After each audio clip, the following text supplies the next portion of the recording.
Hello my listeners. तो finally आप लोगों का वेट खत्म हो चुका है और मैं लेकर आ गई हूँ आप लोगों के लिए डेविल की मोहब्बत का ये पहला एपिसोड। तो क्या आप इसे सुनने के लिए एक्साइटेड हैं? चलिए इसे शुरू करते हैं। हमारी कहानी की शुरुआत होती है संजना नाम की लड़की से, जो कि हमारी इस कहानी की फीमेल लीड कैरेक्टर है। वो दिखने में काफी खूबसूरत, लंबे बालों वाली, 5 फुट 5 इंच की हाइट के साथ, दिमाग की बहुत तेज, होशियार और पढ़ने में बहुत मेहनती लड़की थी। उसके घर की कंडीशन इस वक्त कुछ ठीक नहीं चल रही थी, जब से उसकी डैड की डेथ हुई थी। उनके डैड, जो संघानिया साहब के घर में ड्राइवर का काम किया करते थे, और उनके देहांत के बाद सविता जी, जो कि संजना की मॉम थी, वो वहाँ मेड का काम किया करती थी, ताकि वो अपने घर परिवार को ठीक ठाक से चला सके। संजना, जो आज अपने कॉलेज के लिए तैयार हो रही थी, आज उसका प्रैक्टिकल था और संजना ने बहुत अच्छे से अपने फाइल वगैरह को तैयार करके कॉलेज जाने के लिए खुद को प्रिपेयर कर लिया था। सविता जी, जो हमेशा संजना और समर दोनों से जल्दी उठा करती थी, मगर आज संजना उन्हें इतना देर तक सोता हुआ देखती है तो थोड़ा मुस्कुराते हुए कहती है, पहली बार आपको इतना सुकून से सोता हुआ देख रही हूँ। और वो धीरे से उनके बिस्तर के सामने आती है और उनके गाल पर हाथ रखते हुए कहती है, मम्मी, मैं कॉलेज जा रही हूँ और मैंने आपके लिए नाश्ता बना दिया है, मम्मी। और वो जैसे ही अपना हाथ उनके गाल पर रखती है, वो एकदम से चौंक जाती है और वो पूरी तरह से उनके बॉडी टेम्परेचर को चेक करने लगती है। सविता जी का पूरा बदन पूरे आग के गोले की तरह तप रहा था। 3-4 बार संजना के बोलने से भी जब सविता जी नहीं उठती, तो संजना घबराते हुए थोड़ा जोर से चिल्लाते हुए कहती है, मम्मी। संजना, जो अपनी मॉम को लेकर बहुत इमोशनल थी, जैसे ही वो तेज आवाज से सविता जी के सामने चिल्लाती है, सविता जी एकदम चौंक कर उठती हैं और अपनी आंखें खोल देती हैं। वो धीरे धीरे बेड का सहारा लेते हुए उठकर बैठने की कोशिश करती हैं, मगर उन्हें बैठने में काफी तकलीफ हो रही थी। उनका पूरा बदन दर्द से कराह रहा था। सविता जी, जो संजना को इस बात की जरा भी भनक नहीं लगने देती, और उठते हुए स्माइल करते हुए कहती हैं, बेटा, अभी तक कॉलेज नहीं गई तुम? उनकी आवाज में भी दर्द साफ नजर आ रहा था, मगर संजना को वो पूरी तरह से इस बात से अनजान रखना चाहती थी कि उनकी तबीयत काफी टाइम से खराब चल रही है, वरना संजना बहुत ही ज्यादा घबरा जाती और वो अपने पढ़ाई पे फोकस नहीं कर पाती। संजना जो कहती हैं, आप ये सब छोड़िए, ये बताइए आपको फीवर कब से है और आपने हमें कल रात बताया क्यों नहीं? आपने कल रात भी सारा काम किया था और मुझे नहीं पता था, वरना मैं इस टाइम का खाना भी आपके लिए बना देती। मेरा प्रैक्टिकल है, लेकिन छोड़िए, मेरा प्रैक्टिकल 11 बजे से है, हम डॉक्टर के पास चलते हैं। सविता जी जो कहती हैं, उसकी जरूरत नहीं है, हल्का फुल्का हरासमेंट हो गया होगा बेटा, बस ठीक हूँ मैं। संजना जो कहती है, हल्का फुल्का हरासमेंट? कैसी बातें कर रही हैं आप?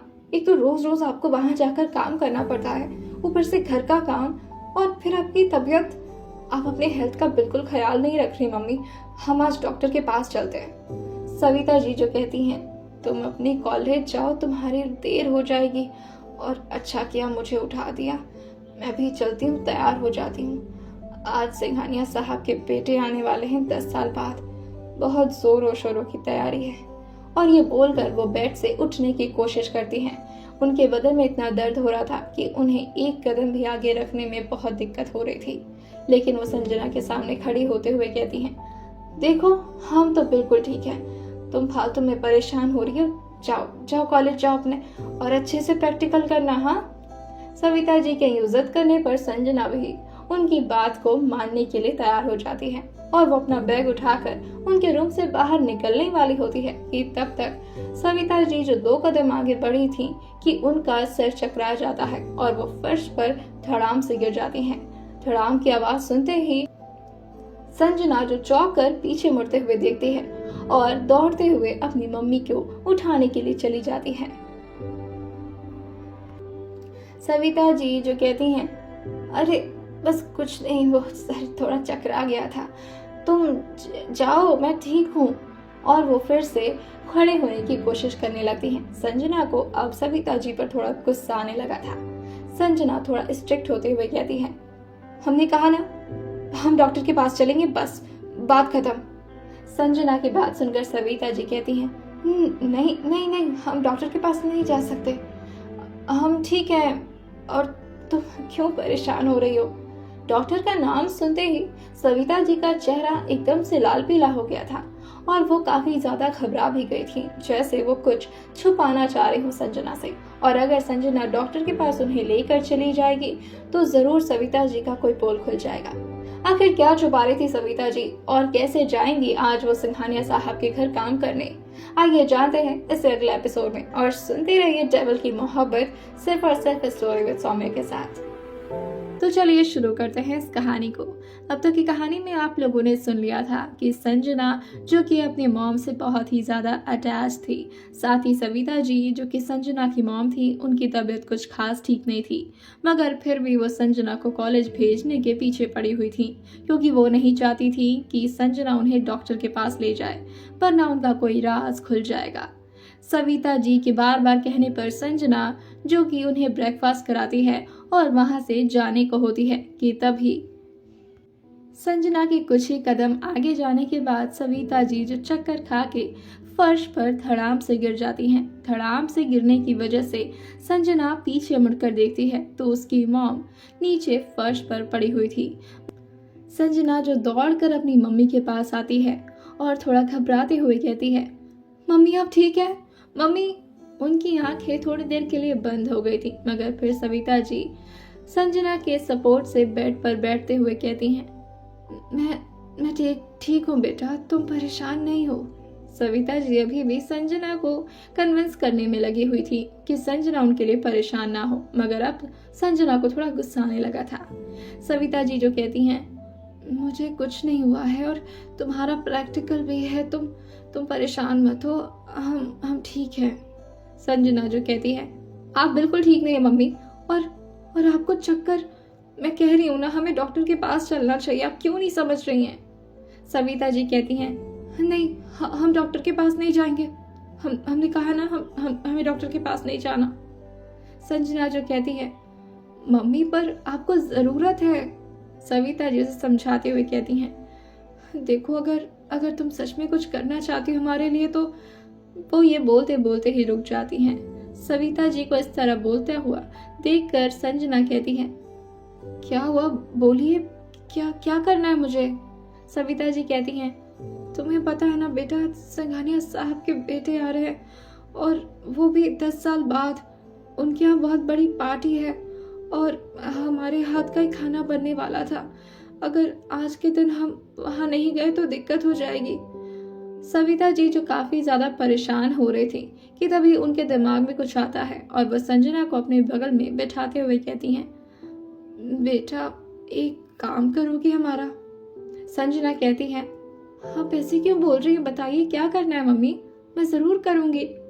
सविता जी कहती हैं, उनके घर वालों को मेरे हाथ का ही खाना पसंद है, मगर तुम तो मेरी बेटी हो और मेरे हाथ का खाना या तुम्हारे हाथ का खाना, जायका तो सेम ही आएगा ना बेटा। संजना कहती है, हाँ ऑब्वियसली, और आप ही से तो खाना बनाना सीखा है मैंने। मैं कोशिश करूंगी कि मैं आपकी तरह खाना बना पाऊं, लेकिन क्या मुझे खाना बनाना है कहीं जाकर? सविता जी कहती हैं, अगर तुम वहां जाकर बस कुछ डिशेस तैयार कर दो तो अच्छा होता, क्योंकि अगर आज के दिन मैंने एब्सेंट ले लिया तो मैडम तो हमें निकाल ही देंगी। संजना जो कहती है, मम्मी आप सच में ऐसा सोच सकती हैं? I mean, आपकी इतनी तबीयत खराब है और इस वक्त आपको काम की पड़ी है, वो भी उनके घर में उनके बेटे आ रहे हैं, इस बात की चिंता है आपको और अपने हेल्थ का जरा भी ख्याल नहीं है। मैं आपको डॉक्टर के पास ले जाने की बातें कर रही हूँ और आप हैं कि उनके शौकत नवाजी के पीछे पड़ी हुई हैं। आखिर ऐसा कौन सा लॉर्ड गवर्नर आ रहे हैं, बेटे ही आ रहे हैं उनके, और क्या उनके पास कोई और मेड या शेफ नहीं है? और वैसे भी उन लोगों के पास इतने सारे लोग तो है ना काम करने के लिए, क्या आपके अलावा कोई और अच्छा खाना नहीं बना सकता वहां पर? देखिए मैं आपको छोड़कर कहीं नहीं जा रही, अगर आज मेरा प्रैक्टिकल नहीं होता तो मैं तो आज कॉलेज भी नहीं जाती, और ये सब तो मैं बिल्कुल नहीं करने वाली। सविता जी जो रिक्वेस्ट करते हुए कहती हैं, तुम बात कर लो, एक काम करो, लाओ मैं बात करती हूँ, अगर मैडम मान गई तो ठीक है। संजना कहती हैं, आपको बात करने की जरूरत नहीं है, अगर आप बात करेंगे तो वो बिल्कुल नहीं मानेंगी। मैं करती हूँ बात। सविता जी उससे कहती हैं, नहीं नहीं नहीं, तुम बात नहीं करोगी। तुम्हारा मूड खराब हो गया तो तुम गुस्सा गुस्सा करके हमारी नौकरी छुड़वाओगी। लाओ हम खुद बात करते हैं। और सविता जी हिम्मत करते हुए संजना के हाथ से फोन लेती हैं और फोन को अपने कान पर लगाते हुए कहती हैं, हेलो हेलो मैडम। उधर से थोड़ा बोल्ड और बुलंद आवाज आती है, क्या है सविता, और सुबह सुबह कॉल क्यों किया है मुझे? सरला सिंघानिया, जो कि श्रीकांत सिंघानिया की बहू और विक्रम राज सिंघानिया की पत्नी थी। इधर से सविता थोड़ी धीरे आवाज में कहती है, मैडम वो हमारी तबीयत थोड़ी ठीक नहीं लग रही थी, अगर आज हम। सविता ने इतना बोला ही था कि उधर से सरला जी थोड़ा नाराज होते हुए कहती हैं, देखो मेरे पास बहुत सारा काम है सविता, और मैं तुम्हारा ये फालतू बहाना सुनने के लिए नहीं बैठी हूँ। अगर तुम नहीं आ सकती तो फिर ठीक है, आज के बाद ये नौकरी करना तो तुम भूल ही जाओ।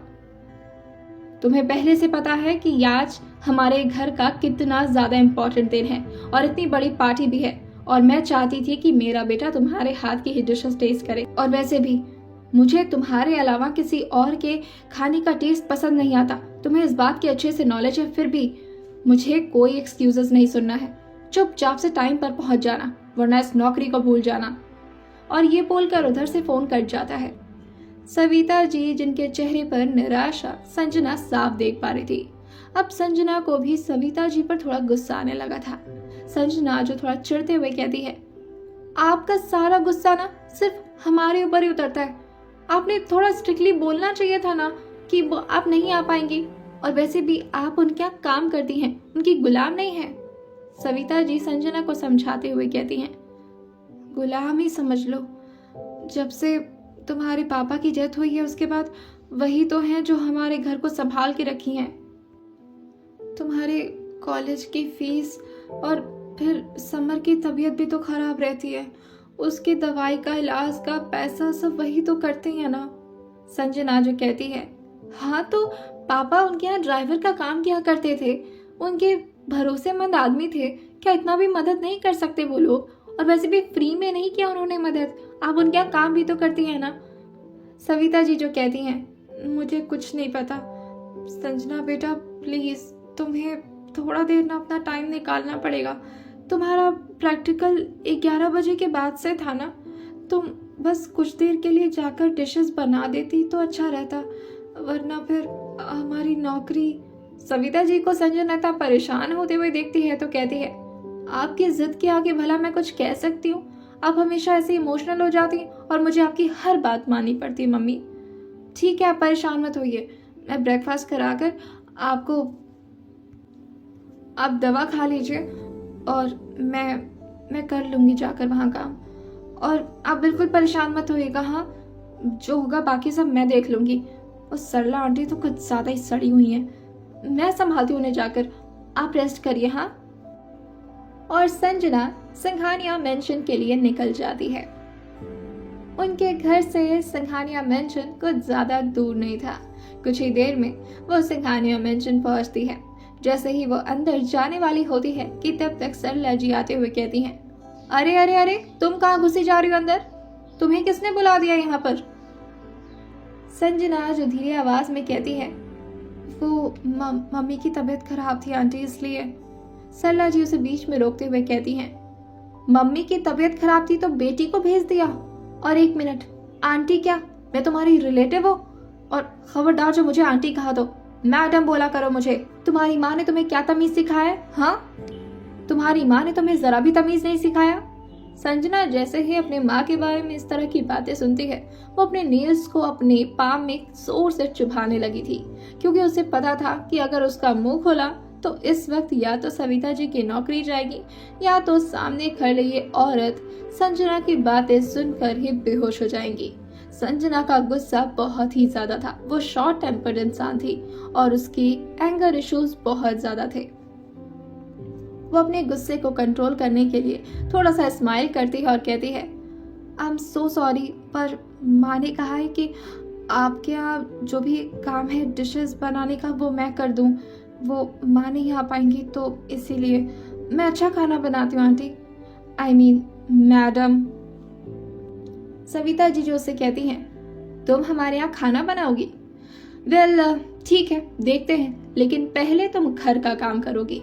और मुझे अच्छे से पता है तुम माँ बेटी मिली भगत हो, और जिस तरह से तुम मेरे बेटे पर अपनी नजर गड़ाए रखी हो ना, मुझे अच्छे से पता है। इतने सालों बाद आज ही तुम्हें सिंघानिया मेंशन क्यों आना था? हाँ, मुझे अच्छे से पता है तुम मेरे बेटे को फंसाना चाहती हो और इसीलिए इतना सच सबर कर आई हो। पहले तो तुम्हें तुम्हारी औकात याद दिला दूं मैं। और वो उसका हाथ पकड़ के उसे अंदर ले जाती हैं और कहती हैं, रवि इधर आओ। रवि जो उनके स्टाफ का हेड था, वो जैसे ही अपनी मैडम के कहने पर उनके पास आता है, सरला जी उसे ऑर्डर देते हुए कहती हैं, आज घर की जितनी भी सफाई है वो इस लड़की से कराओ। संजना जो अपना हाथ गुस्से में उनके हाथ से छुड़ाते हुए कहती है, मैं वही काम करूंगी जो मेरी माँ यहाँ पर करती हैं, और वो यहाँ पर कुक हैं, और मैं घर की सफाई करने के लिए नहीं आई हूँ। संजना की ऐसी अकड़ देखकर सरला जी का ईगो हर्ट हो जाता है और वो कहती हैं, ओहो बेटी काम वाली की, लेकिन एटीट्यूड देखो, ऐसा लग रहा है जैसे किसी बड़े घराने की बहू हो तुम। सरला जी जो कुछ सोचते हुए स्माइल करती हैं और कहती हैं, एक काम करो रवि, इसे अर्नव का कमरा दिखा दो। अर्नव जी के कमरे की सफाई एकदम चकाचक हो जानी चाहिए, और हाँ, पूरे रूम में हाथ से पोछा लगवाना, वो मशीन से पोछा लगाने से वो क्लीन नहीं होता। समझ आई तुम्हें बात?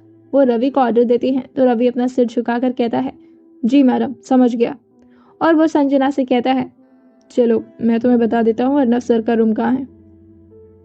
संजना गुस्साते हुए कहती है, ये क्या बात हुई? मैं नहीं जा रही हूँ, सफाई करने नहीं आई हूँ मैं यहाँ पर, और फिर मेरे कॉलेज भी तो है, अगर मैं लेट हो गई तो। संजना जो घर के टेलीफोन पर कॉल करती है, पर दूसरी तरफ सविता जी संजना का कॉल नहीं उठा पाती। उनकी तबीयत वाकई बहुत ज्यादा खराब हो गई थी, जिसकी वजह से वो दवाई खाकर रेस्ट कर रही थी। संजना अपनी फूटी किस्मत पर रोते हुए कहती है, सही है कान्हा जी, फंसा दिया आपने। एक तो हमारा प्रैक्टिकल है, सोचा था सुबह कुछ पढ़ लूंगी, माना कि हमारा सब कुछ तैयार है, लेकिन रिवीजन भी तो करना होता है। कि तभी रवि चिल्लाते हुए कहता है, ओ लड़की चलोगी तुम? हमें और भी काम है।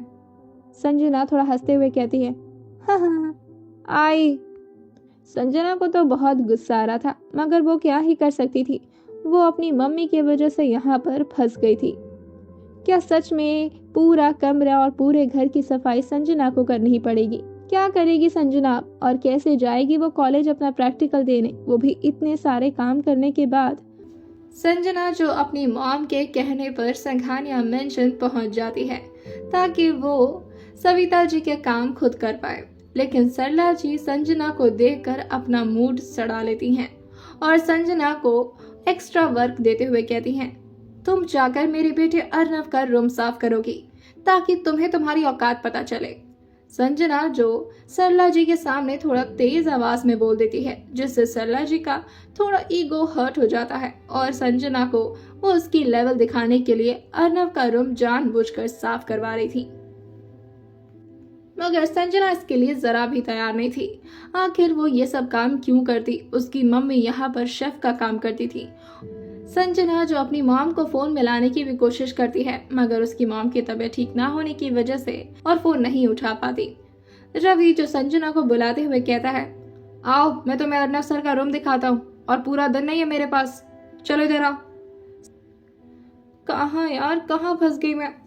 सही करते हैं आप कान्हा जी हमारे साथ, मम्मी की वजह से यहाँ पर आ गई, और अब देखो इतना सारा काम अकेले कैसे करूंगी। रवि जो संजना को अर्नव के रूम में ले जाते हुए कहता है, देखो यहाँ पर हर एक चीज बहुत ध्यान से साफ करना, काफी टाइम से ये रूम बंद होने की वजह से इसमें थोड़ा ज्यादा डस्ट हो गया है। जैसे ही रवि ये बोलकर वो रूम खोलता है, संजना की आंखें बड़ी बड़ी होने लगी थी। वो रूम अंदर से काफी बड़ा था, साथ ही उसका थीम बहुत ही डार्क था, और वहां पर अजीब अजीब सी पेंटिंग, अजीब अजीब सी चीजें रखी हुई थी जो संजना ने अपनी लाइफ में कभी नहीं देखी थी। संजना कहती है, ये कमरा है, यहाँ तो अंदर कुछ ठीक से दिखाई तक नहीं दे रहा। पूरे रूम में सिर्फ रेड लाइट सी लगी हुई थी, जिसे देखकर संजना थोड़ा घबराते हुए कहती है, ब्लैक और रेड का कॉम्बिनेशन तो डेंजर होता है। ऐसे अजीब कमरे में कौन रहता है? रवि जो कहता है, तुम्हें इन सबसे कोई लेना देना नहीं होना चाहिए। यह अर्नव सर का रूम है और हाँ, ध्यान से सफाई करना। संजना रवि को रोकते हुए कहती है, अब मैं अकेले इतने बड़े रूम का सफाई कैसे करूंगी? और फिर यहाँ की लाइट तो ठीक से ऑन करिए, मुझे अंधेरे में दिखेगा कैसे? रवि जो कहता है, यहाँ पर सारी लाइट्स रेड ही हैं, तो अगर तुम्हें सनलाइट की जरूरत पड़े तो तुम कर्टेन्स हटा सकती हो, वहां से थोड़ी बहुत लाइट आ जाएगी। और ये बोलकर रवि बाकी के काम में लग जाता है। संजना अकेले उस रूम में थी और उसे उस रूम में रहने में काफी अजीब लग रहा था। वहां के बेड से लेकर हर एक चीज या तो रेड या तो ब्लैक में थी। रवि जो संजना को सफाई के सारे सामान देते हुए कहता है, चलो काम पर लग जाओ। संजना जो अपना बैग वहीं पर एक काउच पर रख देती है और वहां की सफाई करने में लग जाती है कि तभी संजना को याद आता है कि उसने घर का कपड़ा लाया हुआ है और ये कपड़ा तो वो कॉलेज पहनकर जाने वाली है। संजना जो दरवाजा बंद करती है और कहती है, पहले मैं कपड़ा तो चेंज कर लूं, वरना ये कपड़ा गंदा हो जाएगा, फिर मैं कॉलेज क्या पहनकर जाऊंगी। और ये बोलकर वो अपने बैग से अपने घर का कपड़ा निकालती है और दरवाजा लॉक कर देती है। रूम में काफी अंधेरा होने की वजह से संजना सोचती है, बाथरूम में क्या जाऊं, यहीं चेंज कर लेती हूँ। और ये बोलकर वो रूम में ही कपड़े चेंज करने लगती है। घर के कपड़े पहनने के बाद संजना सफाई में लग जाती है। अर्नव जी का रूम काफी टाइम से बंद होने की वजह से उसमें काफी गंदगी और धूल जम गए थे। संजना जो मन ही मन सोच रही थी, कैसे अजीब अजीब इंसान होते हैं ना, अजीब अजीब से शौक होते हैं। और वो एक पेंटिंग को साफ करते हुए कहती है, ये देखो कैसी हॉरिफाइंग पेंटिंग है ये। ऐसी पेंटिंग देखकर तो रातों की नींद उड़ जाए। आखिर ऐसा पेंटिंग देखकर कोई कैसे सो सकता है? संजना जो यही सब बड़बड़ाते बड़बड़ाते सफाई कर ही रही थी कि तब तक उसके फोन पर किसी का कॉल आता है। वो जैसे ही फोन की तरफ अपनी नजर घुमाती है, उसके हाथ से टेबल पर रखा एक कीमती और खूबसूरत वास गिरकर टूट जाता है। संजना जो अपने फोन की तरफ थोड़ा आगे बढ़ ही गई थी, लेकिन जैसे उसे वास टूटने की आवाज आती है, वो एकदम से घबराते हुए अपने सर पर हाथ रखते हुए कहती है, ओए अम्मा, ये क्या कर दिया मैंने, अब क्या करूं? वो सड़ी हुई आंटी तो मेरा जीना हराम कर देंगी अगर उन्हें पता चला कि मैंने वास तोड़ दिया है। Shit shit shit. संजना का फोन लगातार बज रहा था, जिसकी वजह से वो थोड़ा फ्रस्ट्रेट होते हुए फोन उठाती और कहती है, क्या है? दूसरी तरफ से महर जो उसे कहता है, कहाँ हो यार तुम्हें कहा था ना आज कॉलेज जल्दी आना, तुम्हारी प्रैक्टिकल फाइल कॉपी करनी है मुझे, और वैसे भी तुम हेल्प करा देती ना मेरा फाइल कंप्लीट करने में। संजना जो अपने सर पर हाथ रखे हुए कहती है, अरे यार मैं मुसीबत में फंसी हुई हूँ और तुम्हें अपना फाइल कंप्लीट करना है। कोई और नहीं है क्या कॉलेज में जो तुम्हारी फाइल कंप्लीट करवा सके? तुम क्या मेरे ऊपर ही पूरी तरह डिपेंडेंट हो? महर कहता है, क्या हो गया, तुम्हारा मूड क्यों खराब है? और तुमने पहले से ही प्लान किया था कि तुम आकर मेरी हेल्प कराओगी। पहले बताया होता तो मैं किसी और से हेल्प ले लेता। कोई बात है क्या, तुम परेशान लग रही हो? संजना इधर से कहती है, अरे यार वो मुझसे एक वास टूट गया है, बहुत महंगा है, अभी समझ नहीं आ रहा क्या करूं। महर जो कहता है, वास? तुम कहाँ हो? अपने घर पर हो? संजना कहती है, अरे नहीं, मेरे घर पर इतना महंगा वास कहाँ से आएगा। महर जो से आइडिया देते हुए कहता है, तो तुम एक काम करो, तुम वहां से निकल लो और तुम कॉलेज आ जाओ। अगर तुम्हें वहां कोई पकड़ेगा नहीं तो फिर तुम्हें कोई डांटेगा भी नहीं। संजना जो कहती है, तुम तो रहने ही दो, हमेशा मुझे फंसाने के पीछे पड़े रहते हो। संजना जो थोड़ा इरिटेट होते हुए कहती है, तुम तो रहने ही दो, और हाँ अभी फोन मत करना दोबारा, मैं काम कर रही हूँ। और ये बोलकर वो फोन कट कर देती है और वो अपने सिर पर हाथ रखते हुए अपने दिमाग को चलाने की कोशिश करने लगती है, क्या करूं कि तब तक उसे एक आइडिया आता है और वो कहती है, हाँ ये सही रहेगा। और वो जल्दी से टूटे हुए वास को ले जाकर डस्टबिन में डाल देती है और दूसरे वास को अपने बैग में। संजना जो सोचती है, अगर यहाँ पर कोई वास देखेगा ही नहीं तो पता ही नहीं चलेगा कि यहाँ पर वास भी था और वो मुझसे टूट गया। हाँ, ये सही रहेगा। और वैसे भी रूम तो काफ़ी टाइम से बंद है, किसी को याद भी नहीं रहेगा। हाँ, बच जाऊंगी। और ये बोलकर वो बाकी के सफाई में अपना ध्यान लगाने लगती है। थोड़ी देर में सरला जी जो चिल्लाते हुए कहती हैं, अर्नब बेटा आ गए हैं, जल्दी करो तुम लोग। और वह संजना की तरफ आते हुए कहती हैं, ये लड़की अंदर कर क्या रही है? दरवाजा कैसे बंद कर दिया इसने? वो अर्नब के दरवाजे पर मारते हुए कहती हैं, खोलो इसे। संजना जो एक बार अपने बैग को चेक करती है कि वास कहीं दिख तो नहीं रहा, और वो अच्छे से उसे छुपाते हुए बाहर गेट खोलने चली जाती है। सरला जी जो अंदर आते हुए कहती हैं, अंदर से दरवाजा क्यों बंद किया था तुमने? कर क्या रही थी तुम? मेरे बेटे के रूम से कुछ चुराया तो नहीं तुमने? सरला जी की बात सुनकर संजना घबराते हुए कहती है, नहीं नहीं नहीं मैडम, मैंने कुछ नहीं चुराया, मैं तो बस सफाई कर रही थी। सरला जी जो उसके कपड़े को देखते हुए कहती हैं, तुम ये फटा चिटा कपड़ा क्यों पहन रखी हो और तुम्हारे कपड़े कहाँ गए? संजना जो कहती है, वो हमने बदल लिए, गंदा था ना रूम, सफाई करने की वजह से हमें चेंज करना पड़ा। अब सारा सामान ठीक से क्लीन कर दिया हमने और सारी सफाई अच्छे से हो गई मैडम, अभी हम चलें? संजना ये बोलकर अपना बैग लेती है और उनके सामने ही बाहर निकलने लगती हैं कि तब तक सरला जी अपना हाथ से संजना का हाथ पकड़ती हैं और कहती हैं, अरे अरे इतनी भी क्या जल्दी है, अभी तो किचन का काम बाकी है करने के लिए। संजना के तो पसीने ही छूट रहे थे, वो जल्दी से जल्द यहाँ से भागना चाह रही थी क्योंकि उसने कभी भी चोरी नहीं की थी। आज मजबूरी में ही सही मगर उसे सामान चुराना पड़ा था, जिसकी वजह से वो बहुत ज्यादा घबरा रही थी। सरला जी के हाथ पकड़ने पर संजना थोड़ा घबराते हुए कहती है, हमें लेट हो जाएगा, हम बाद में आके काम कर लेंगे प्लीज, वो कॉलेज का प्रैक्टिकल है ना। सरला जी कहती हैं, ये कॉलेज की पटर पटर ना हमारे साथ मत करो, पहले जाकर किचन में सारा काम करो और हाँ अच्छे से डिशेस बनाना, वरना तुम्हारी मम्मी की 2 महीने की सैलरी काटूंगी मैं। सरला जी के इस धमकी पर संजना को मजबूरी में किचन में जाकर काम करना पड़ता है। वो अपने बैग पर अपनी नजर गड़ाई हुई थी और उसे किचन में ही रखी थी क्योंकि अगर उसका बैग किसी के भी हाथ लगता तो उसकी चोरी पकड़ी जा सकती थी। सरला जी और बाकी स्टाफ अर्नब के वेलकम के लिए बाहर निकल जाते हैं। 4 गाड़ियां जो कि एक गाड़ी को कवर करते हुए आ रही थी। 3 गाड़ियों से बॉडीगार्ड्स बाहर निकलते हैं और अर्नब की गाड़ी को घेर लेते हैं। उसी में से एक शख्स जो अर्नब की कार का गेट खोलते हुए कहता है, welcome sir, welcome to India. Arnab जो बाहर निकलते हैं और उस स्टाफ को घूरते हुए देखते हैं और कहते हैं, वेलकम तो ऐसे कर रहे हो इंडिया में जैसे इंडिया तुम्हारे पापा की हो, वैसे भी अपने घर आया हूँ, वेलकम करने की जरूरत नहीं है। कि तब तक सरला जी अर्नब की आरती उतारते हुए कहती हैं, अरे वेलकम करने की जरूरत कैसे नहीं है, मेरा बेटा आया है वो भी इतने सालों बाद, भला वेलकम क्यों नहीं करूंगी। और ये बोलकर वो अर्नब की आरती उतारती हैं और साथ ही उसके कान के पीछे काला टीका लगाने लगती हैं। अर्नब जो उनका हाथ पकड़ते हुए कहता है, मम्मा आपकी बचपन की आदत गई नहीं, आप क्या कर रही हैं, मैं छोटा बच्चा नहीं हूँ। और ये बोलकर वो थाली अपने हाथ में पकड़ते हैं और उसे स्टाफ को देते हुए कहते हैं, अगर वेलकम करना है तो पहले एक जोर की चप्पी दीजिए मुझे। अर्नब अपने मॉम के साथ बहुत क्लोज थे और उनकी मॉम भी उन्हें बहुत माना करती थी। अर्नब जो गले लगाते हुए सरला जी से कहते हैं, आप ये मेंशन को दुल्हन की तरह क्यों सजा रखी हैं?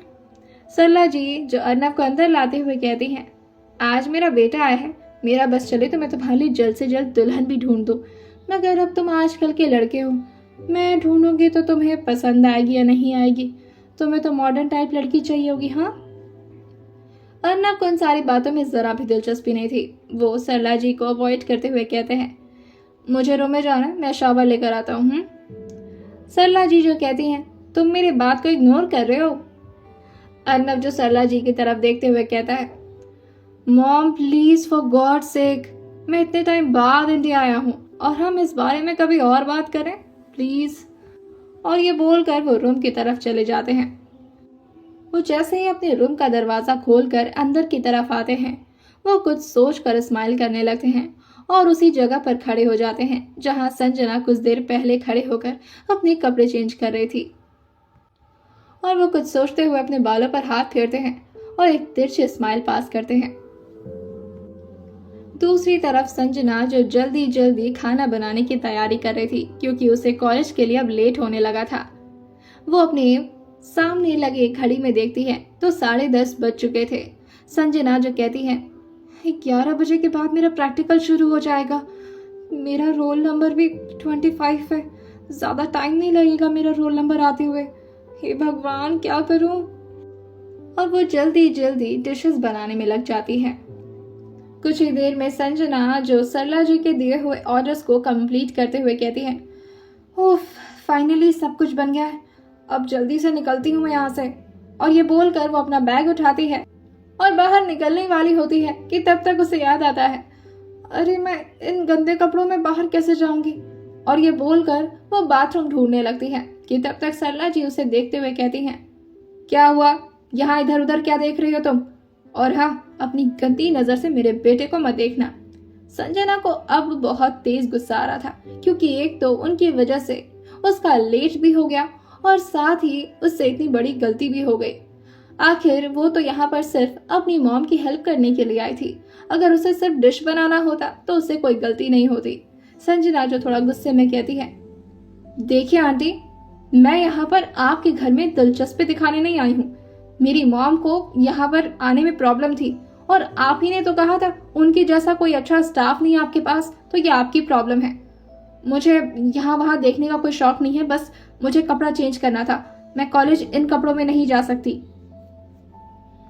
सरला जी जो कहती हैं काम वाली की बेटी होकर के रुआब तो ऐसे झाड़ रही हो जैसे कहीं की महारानी हो गई हो तुम। संजना जो सरला जी के बात को अवॉइड करके ऊपर की तरफ जाने लगती है तो सरला जी उसे रोकते हुए कहती हैं ओ लड़की, ऊपर कहाँ जा रही हो, और मैं बात कर रही हूँ ना, हिम्मत कैसे हुई मेरी बात को इग्नोर करने की तुम्हारी। संजना इन सब से सिक हो चुकी थी और वो कहती है प्लीज आंटी प्लीज, मैंने आपका जितना भी काम कहा था आपने सब कुछ कर दिया है, अभी प्लीज मुझे चेंज कर लेने दीजिए। सरला जी आगे कुछ कहते हैं कि तब तक पीछे से एक लड़की उन्हें हक करते हुए कहती है आंटी हाउ आर यू, और आप इतना ज्यादा गुस्से में क्यों हैं। मायरा मेहरा जो उनकी पड़ोसी थी और साथ ही अर्नव के डैड के फ्रेंड की बेटी भी, अर्नव भी बचपन से उसे जानता था और साथ में वो लोग खेला भी करते थे।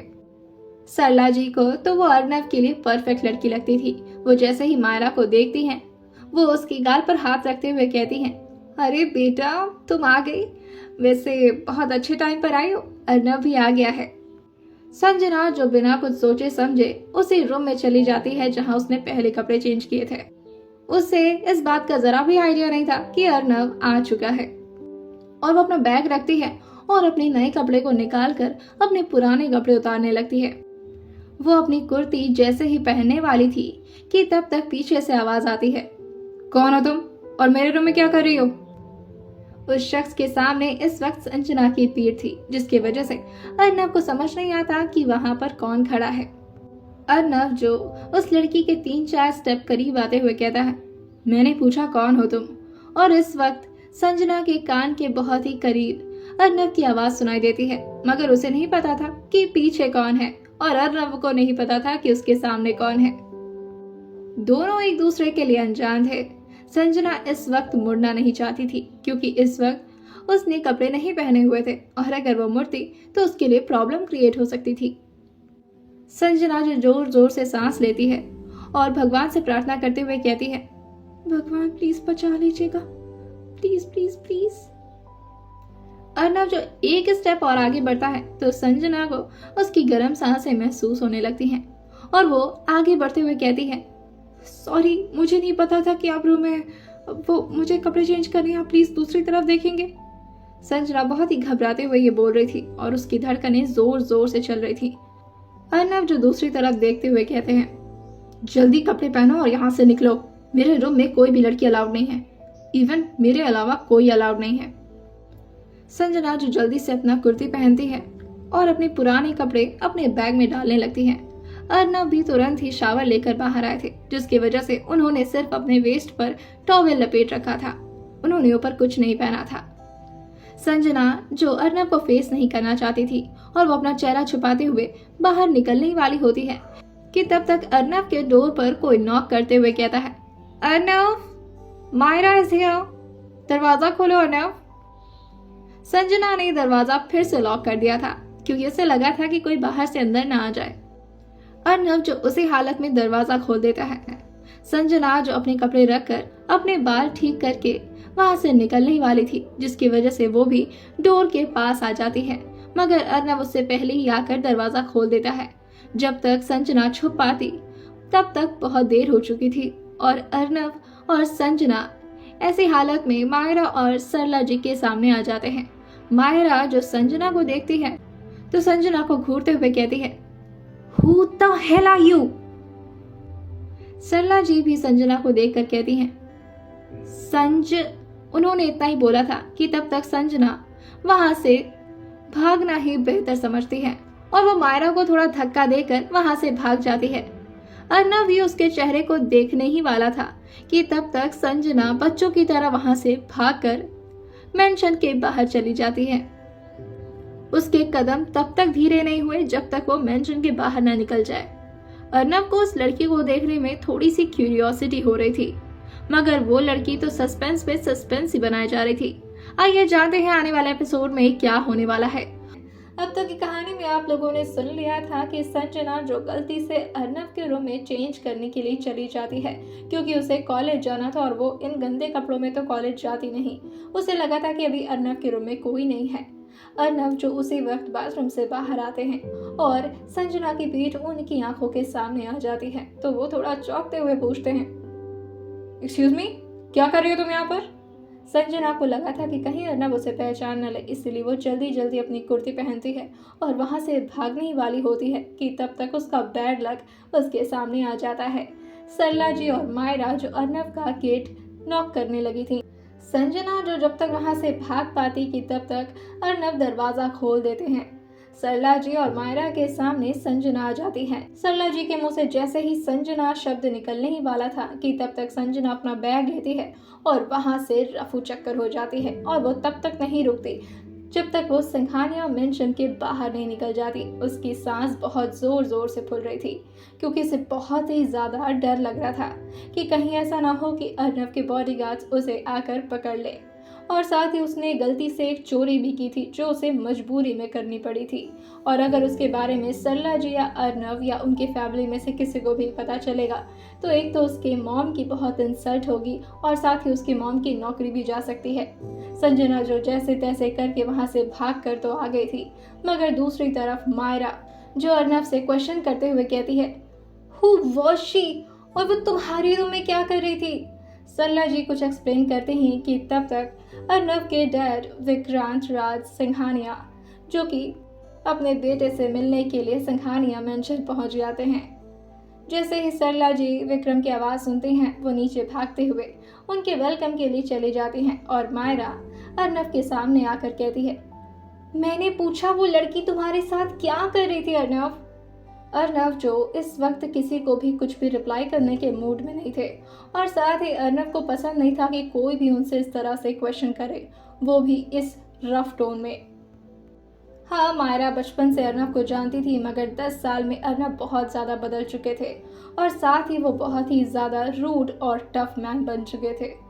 वो मायरा से कहते हैं, it's none of your business, और ये बोलकर वो उसके मुंह पर ही दरवाज़ा बंद कर देते हैं। मायरा के लिए बहुत ही ज़्यादा इंसल्टिंग था, वो भी कोई नॉर्मल फैमिली से बिलोंग नहीं करती थी।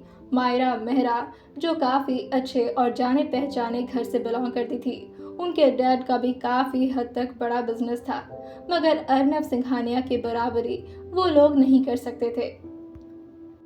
अर्नव जो मिरर के सामने जाकर रेडी होने लगते हैं, वो शर्ट के बटन बंद ही कर रहे थे कि तब तक वो खुद को मिरर में देखते हैं और वो खुद को नोटिस करते हुए अपने बाल को अपने हाथ से सेट करते हुए कहते हैं, Am I blushing?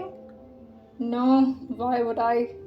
और ये बोलकर वो अपना वॉच पहनते हैं और कोट लेकर बाहर की तरफ निकल जाते हैं। विक्रम राज सिंघानिया जो अर्नव को कहीं जाते हुए देखते हैं तो उसे हक करते हुए कहते हैं, आते ही निकलने लगे तो। अर्नब जो जल्दी में कहते हैं, डैड वो एक इम्पॉर्टेंट मीटिंग है, मैं आता हूँ थोड़ी देर में।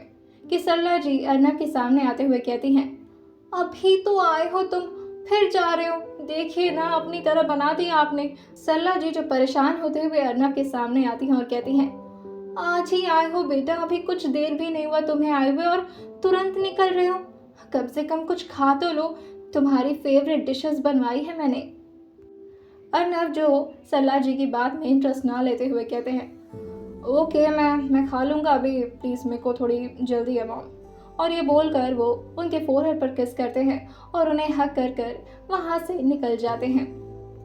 सरला जी जो विक्रम को देखते हुए कहती हैं, बना दिया ना आपने अपनी तरह से। विक्रम जो सरला जी से कहते हैं, अब तुम हर बात पर मुझे क्यों डांटती रहती हो यार, अब उसकी मर्जी है, उसे मीटिंग के लिए जाना होगा, कुछ ज़रूरी काम होगा। सरला जी जो कहती हैं, कोई ज़रूरी काम नहीं है, बस उसे काम से एडिक्शन हो गई है।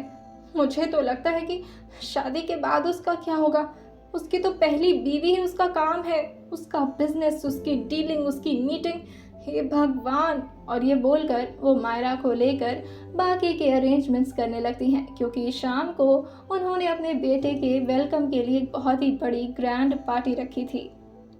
दूसरी तरफ संजना जो अपने कॉलेज के लिए बहुत ही ज़्यादा लेट हो रही थी, उसके फ़ोन पर मेहर का कॉल आता है और वो उससे कहता है, वेयर आर यू संजना, मेरे रोल नंबर के बाद ही तुम्हारा नंबर है और मेरा रोल नंबर आने ही वाला है, 23 तक पहुंच गए हैं सर, जल्दी आओ वरना तुम्हारा प्रैक्टिकल मिस हो जाएगा। संजना जिसका घर और कॉलेज में काफ़ी ज़्यादा दूरी थी, जिसकी वजह से उसे व्हीकल की ज़रूरत थी, मगर उसके पास कोई अपनी व्हीकल नहीं थी, इसीलिए वो टैक्सी का वेट करने लगती है और मेहर से कहती है, तुम थोड़ा देर फंसा कर रखना टीचर को, आने में थोड़ा वक्त लग जाएगा, कम से कम आधा घंटा। मेहर जो कहता है, आधा घंटा इज़ टू मच यार, 1 घंटे में ये पूरे क्लास के प्रैक्टिकल ख़त्म करने वाले हैं और तुम्हें तो पता है ना वाइवा के नाम पर ये बस इधर उधर के क्वेश्चन करेंगे, इतना टाइम नहीं मिल पाएगा यार तुम्हें, तुम जल्दी आओ। कोई टैक्सी भी आज उसके लिए रुकने को तैयार नहीं थी। संजना जो लगातार टैक्सी ढूंढते हुए इधर उधर देख रही थी और परेशान हो रही थी, आज कोई टैक्सी वाला भी उसका साथ देने को तैयार नहीं था कि तब तक एक आलीशान गाड़ी जो उसके पास आकर रुकती है और उसका विंडो खुलता है, जिसके अंदर एक शख्स जो ड्राइविंग सीट पर बैठा था, वो संजना को देखते हुए कहता है, do you want a lift? Sanjana जो थोड़ा घबराते हुए कहती है, नहीं हम चले जाएंगे थैंक यू। संजना को उस आदमी की नीयत कुछ खास ठीक नहीं लगती, जिसकी वजह से वो उसे अवॉइड करते हुए 2 कदम आगे बढ़ जाती है, तो गाड़ी जो थोड़ा आगे बढ़ते हुए फिर से संजना के सामने आकर रुकती है और उसके अंदर बैठा शख्स कहता है, कम ऑन, तुम्हें डरने की ज़रूरत नहीं है, आई थिंक तुम्हें लेट हो रहा है, तुम चाहो तो आ सकती हो मेरे साथ, बाय द वे कहाँ जाना है तुम्हें? संजना जो अभी भी उस शख्स में इंटरेस्ट नहीं लेती और थोड़ा स्ट्रिक्टली कहती है, मैंने कहा ना मुझे कहीं नहीं जाना है, थैंक यू, बट मुझे नहीं जाना है, प्लीज़ जाइए यहाँ से। और वो आगे टैक्सी की तलाश करने लगती है।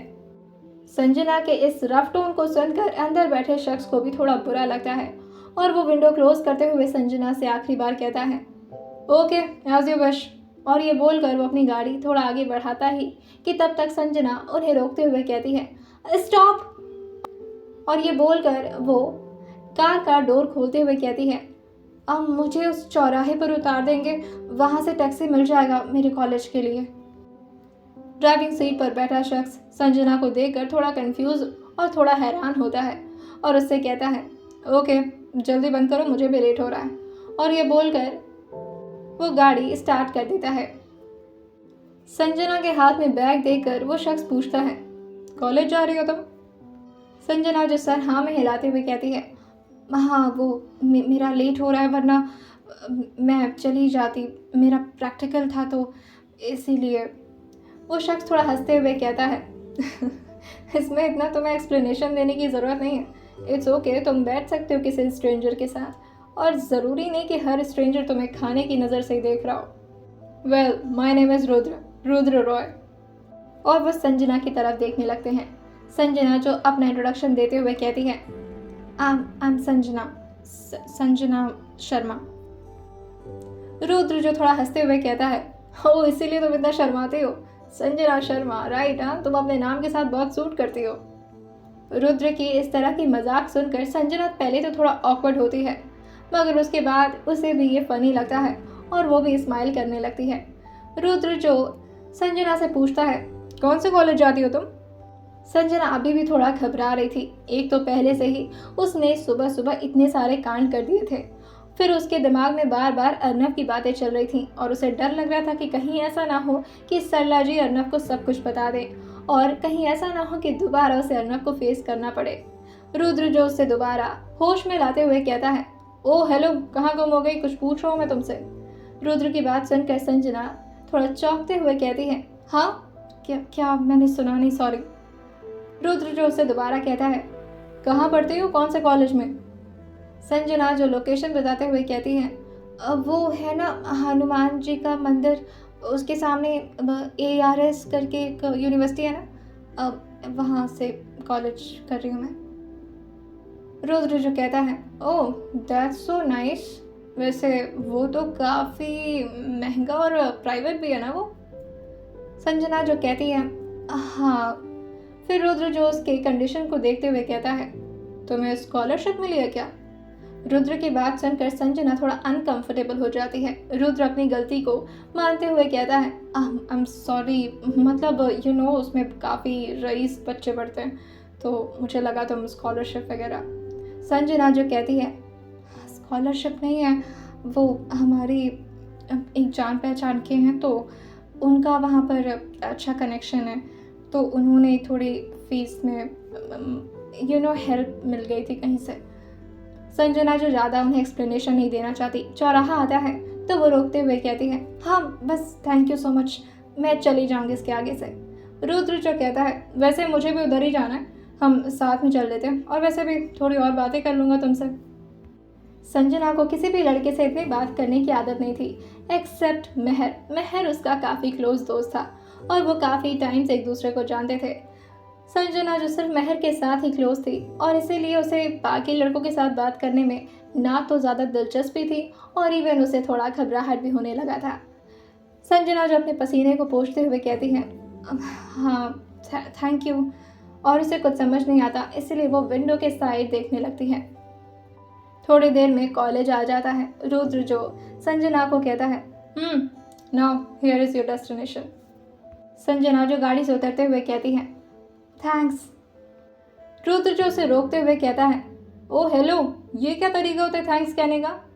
रुद्र ने ये थोड़ा रफ टोन में बोला तो संजना घबराते हुए मुड़कर रुद्र को देखती है और थोड़ा चौंकते हुए पूछती है, क्या क्या मतलब? सॉरी, आपको बुरा लगा? रुद्र जो हंसते हुए कहता है, नहीं, मगर मैं इतना रूखा सूखा थैंक्स एक्सेप्ट नहीं करूँगा। हम कभी मिले एक साथ? रुद्र के इंटेंशन संजना को कुछ ठीक नहीं लगते और वो कहती है, वेल अब मैं फ्री नहीं रहती हूँ ज़्यादा। रुद्र को समझ आ रहा था कि संजना उसे अवॉइड करने की कोशिश कर रही है, तो वो अपनी आईब्रो चढ़ाते हुए कहता है, ओह तो आप मुझसे भी ज़्यादा बिजी हैं? आई मीन मैं बिजनेसमैन हूँ, लेकिन फिर भी मैं तुम्हारे लिए टाइम निकाल सकता हूँ, तुम नहीं निकाल सकती? संजना जो रुद्र को इस तरह फोर्स करते हुए देखती है तो कहती है, आई थिंक मैं। संजना को इस तरह हकबकाता हुआ देखकर रुद्र हंसते हुए कहता है, ओके नो इशू, इतना घबराने की ज़रूरत नहीं है। हाँ, अगर भगवान चाहे तो हम दोबारा ज़रूर मिलेंगे। हाँ, और ये बोलकर वो उसको एक आई विंक करते हैं और आगे निकल जाते हैं। संजना जो अपने दिल पर हाथ रखते हुए कहती है, हाँ बाल बाल बच रही हूँ आज सुबह से। आइए जानते हैं आने वाली कहानी अगले एपिसोड में, और सुनते रहिए डेविल की मोहब्बत सिर्फ और सिर्फ स्टोरी विद सौम्या के साथ। हाँ, एक रिक्वेस्ट मैं आप लोगों से करना चाहती हूँ, अगर आप चैनल पर न्यू हो तो प्लीज़ सब्सक्राइब कर दीजिएगा और अगर आपको वीडियो पसंद आए तो इसे लाइक भी कर दीजिएगा। तो चलिए शुरू करते हैं। अब तक की कहानी में आप लोगों ने सुन लिया था कि किस तरह से संजना जो रुद्र को अवॉइड करते हुए अपने कॉलेज पहुंच जाती है। वहीं दूसरी तरफ अर्नव भी अपने किसी बिजनेस डील के लिए निकल गए थे। अर्नव जो अपनी कार में बैठे हुए किसी को कॉल लगाते हुए कहते हैं, मिश्रा, अग्रवाल से मीटिंग कंफर्म कर दिया ना तुमने? हम कॉलेज चल रहे हैं, और हाँ तुम भी कॉलेज आकर मिलो मुझसे। उधर से मिश्रा जो अर्नव के साथ बात कर रहे थे वो थोड़ा घबराते हुए कहते हैं, sir don't you think so कि ये थोड़ा प्रॉब्लमेटिक हो सकता है? अब कॉलेज में जाकर ऐसे हाथापाई करने की क्या ज़रूरत है? वो काफ़ी धीरे टोन में बात कर रहे थे। अर्नव जो गुस्सा करते हुए कहते हैं, what do you mean by हाथापाई? मैं उसे मारने नहीं जा रहा हूँ, और वैसे भी इस बात की नौबत नहीं आने दूंगा मैं। अर्नव का नाम सुनकर ही वो खुद अपने आप डॉक्यूमेंट्स पर 70% का हकदार मुझे खुद बनाएगा और डॉक्यूमेंट्स पर साइन भी खुद करेगा। तुम बस मुझे कॉलेज में मिलो। मिश्रा जो कहता है, जी सर। कुछ ही देर में अर्नव उसी कॉलेज में आ जाता है जिस कॉलेज में संजना आई थी, और साथ ही उनके असिस्टेंट मिश्रा भी। मिश्रा जो उनके इंडिया के सारे कामकाज को संभाला करते थे, वो अपने हाथ में डॉक्यूमेंट्स लिए अर्नव के पीछे पीछे आते हुए कहते हैं, सर सर ये सारे डॉक्यूमेंट्स हमने बनवा लिए थे और वो साइन नहीं कर रहा था। तो अर्नव जो अपने पॉकेट में हाथ डालते हैं और अपने एक हाथ से अपने सनग्लासेस को निकालते हुए कहते हैं,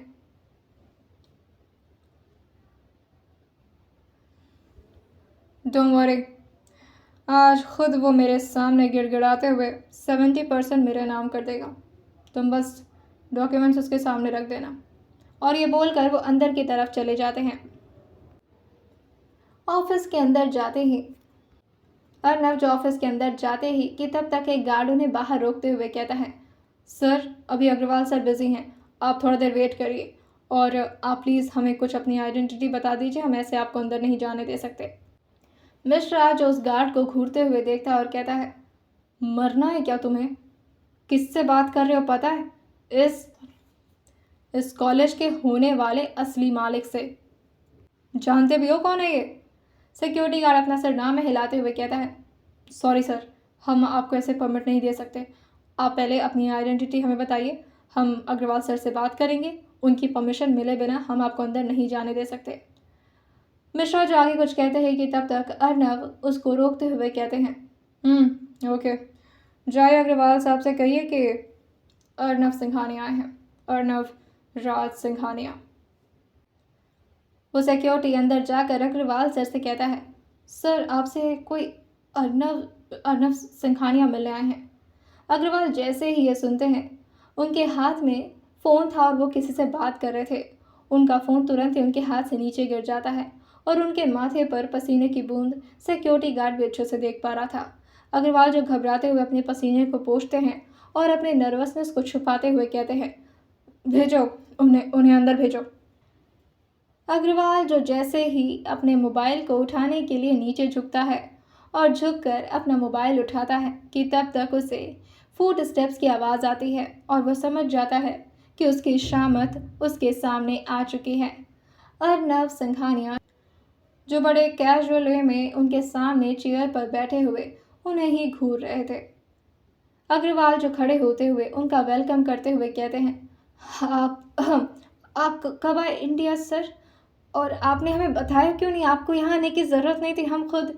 वो इतना कुछ बोल ही रहे थे कि तब तक अर्नव एक उंगली से उसे इशारा करते हैं और कहते हैं, अपने डर को छुपाने के लिए बकवास करने की ज़रूरत नहीं है, चुपचाप से बैठिए।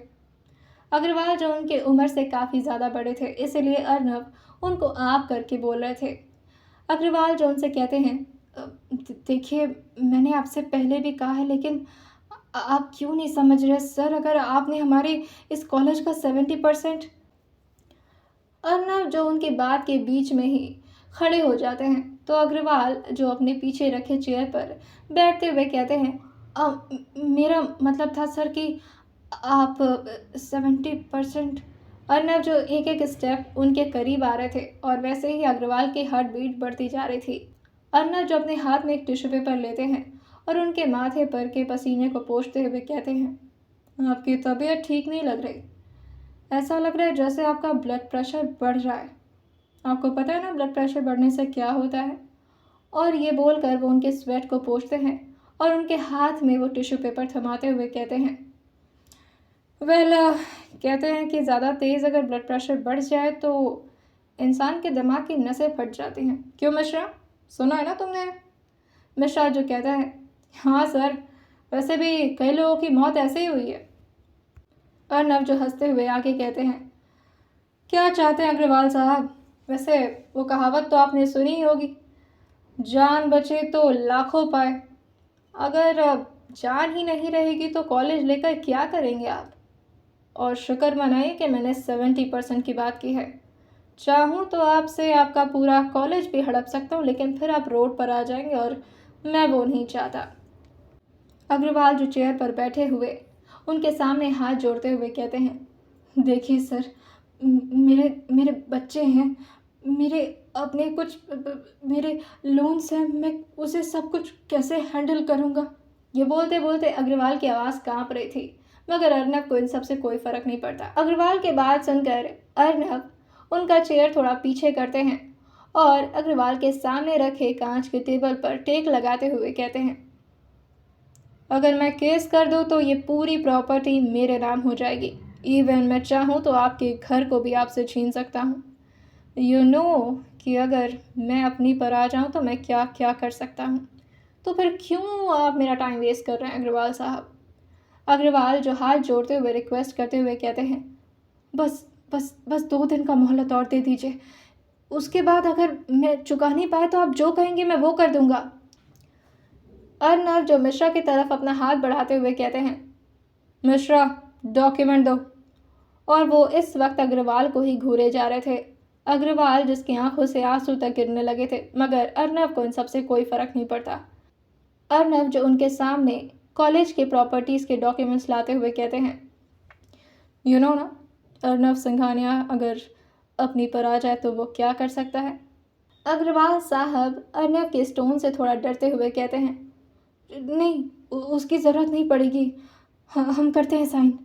और ये बोलकर वो अपने कांपते हुए हाथ से अपनी ही प्रॉपर्टीज़ पर साइन करते हुए अर्नब सिंघानिया को अपने कॉलेज के 70% के मालिक बना देते हैं।